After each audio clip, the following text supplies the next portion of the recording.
آپ دیکھ رہے ہیں دنیا نیوز، میں ہوں عمران یوسف اور نظر جان چکے ہیں۔ بلیٹن کے آغاز میں خبر یہ ہے کہ فیمیل اسپورٹس فیلڈ سے مردوں کو نکال دیا جائے گا۔ ڈونلڈ ٹرمپ کا واشنگٹن میں ریلی سے یہ خطاب۔ جو بائیڈن گزشتہ 4 سال میں وہ نہ کر سکا جو میرے عہدہ سنبھالنے میں 3 ماہ قبل ہوا۔ صدر بنتے ہی پہلی غزہ جنگ بندی ممکن ہوئی۔ امریکہ کی آزاد بارڈر پالیسی کا خاتمہ کریں گے، اپنے شہریوں کی ترجیحات اور ضروریات کو پہلے رکھیں گے۔ ایلون مسک کا بھی ٹرمپ کا ساتھ دینے اور میک امریکہ گریٹ اگین کا نعرہ جنگ بندی امن کا باعث ہے۔ معاشی خوشحالی سے متعلق پالیسیز کو بھی ترجیح دیں گے۔ امریکہ کی افغانستان کو اربوں ڈالر کی امداد کے باوجود بائیڈن نے جنگی ساز و سامان بھی طالبان کے سپرد کر دیا۔ افغانستان سے امریکی جنگی ساز و سامان کو بھی واپس لیا جائے گا۔ ڈونلڈ ٹرمپ کا ریلی سے یہ خطاب تھا۔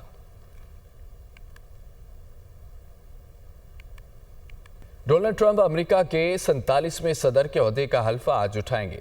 موسم کی شدت کے باعث حلبرداری کی تقریب ریڈنڈا ہال میں منعقد ہوگی۔ تقریب میں 600 افراد کی شرکت متوقع ہے۔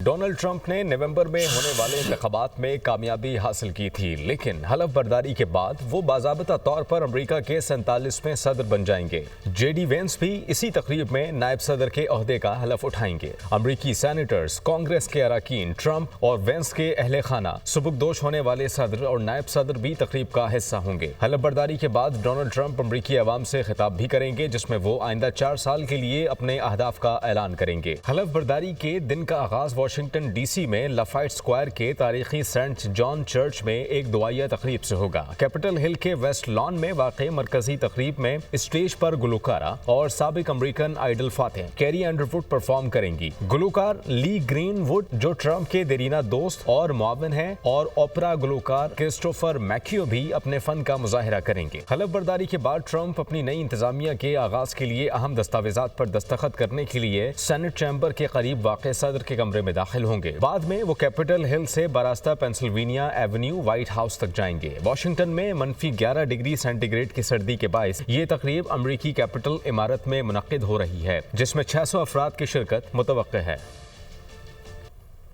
عالمی منظرنامے سے خبر ہے کہ غزہ معاہدے کی مخالفت میں بن گوئر سمیت 3 اسرائیلی وزارتیں نتن یاہو کی حکومت سے الگ ہو گئے ہیں۔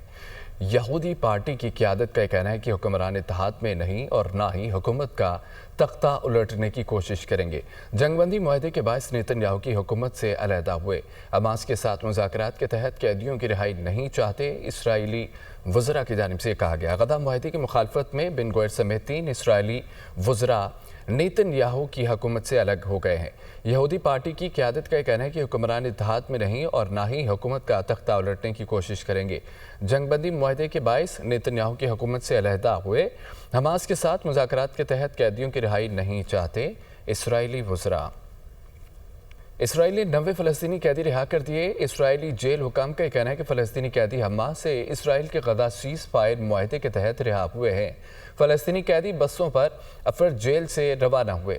رہا فلسطینیوں کو غزہ مغربی کنارے اور مشرقی یروشلم منتقل کیا جائے گا۔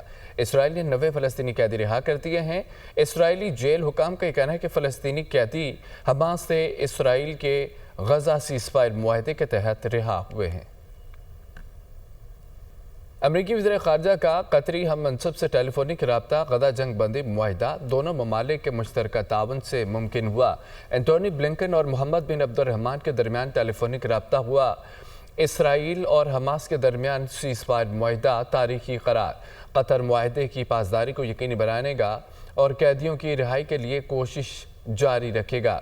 قطری وزیر خارجہ قطر کی اسرائیل اور حماس میں معاہدے کے لیے حکمت عملی قابل ستائش ہے۔ اینٹونی بلنکن نے یہ کہا۔ امریکی وزیر خارجہ کا قطری ہم منصب سے ٹیلی فونک رابطہ ہوا۔ غزہ جنگ بندی معاہدہ دونوں ممالک کے مشترکہ تعاون سے ممکن ہوا۔